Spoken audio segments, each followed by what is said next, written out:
আপনারও কি এমন কোনো গল্প আছে যা কখনো কাউকে বলা হয়নি? এমন কোনো কথা যা বুকের গভীরে যত্ন করে তুলে রেখেছেন? আমাদের সবারই কিছু না বলা কথা থাকে, কিছু স্মৃতি, কিছু অনুভূতি যা শুধু আমাদের একার। গল্পকথা চ্যানেলে আমরা সেই সব গোপন কথাকেই ভাগ করে নেব।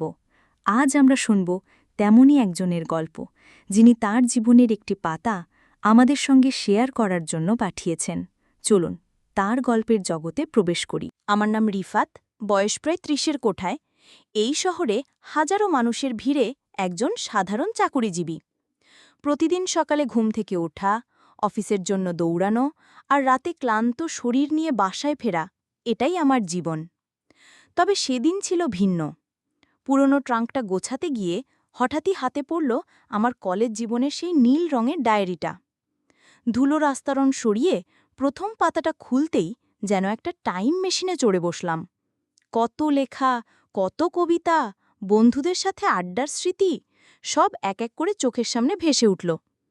ডায়েরির প্রায় শেষ পাতায় এসে আমি থেমে গেলাম। একটি পাতা ভাঁজ করা, সেখানে কাঁপা কাঁপা হাতে লেখা একটি চিঠি। চিঠিটা তাকে উদ্দেশ্য করে লেখা হয়েছিল, যাকে আমি কখনো নিজের মনের কথা গুছিয়ে বলতে পারিনি। চিঠিতে লেখা ছিল, প্রিয় নীলা, জানি না এই চিঠিটা কখনো তোমার হাতে পৌঁছাবে কিনা। শায়দ সাহস করে দিতে পারবো না, কিন্তু আজ কেন জানি মনে হলো আমার না বলা কথাগুলো এই কাগজের বুকে লিখে রাখি। ক্লাসের ফাঁকে তোমার সেই মিষ্টি হাসি, তোমার সাধারণ কথায় আমার অস্বাভাবিক মুগ্ধতা, এগুলো তোমাকে বোঝানোর ভাষা আমার জানা নেই। যদি কখনো জানতে পারো কেউ একজন ছিল যে তোমার জন্য নীরবে অপেক্ষা করত, তাহলে কি খুব অবাক হবে? চিঠিটা সেখানেই শেষ। আজ এতগুলো বছর পর এই চিঠিটা পড়ে আমার হাসি পেল। বুকের ভেতরটায় একটা হালকা চিনচিনে ব্যথাও অনুভব করলাম। নীলা এখন কোথায় আছে, কেমন আছে, আমি কিছুই জানি না। হয়তো সে তার জীবন নিয়ে খুব সুখী।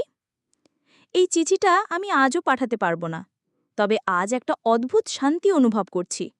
মনে হচ্ছে কিছু গল্প হয়তো অসমাপ্ত থাকাই ভালো, কিছু কথা না বলাই সুন্দর।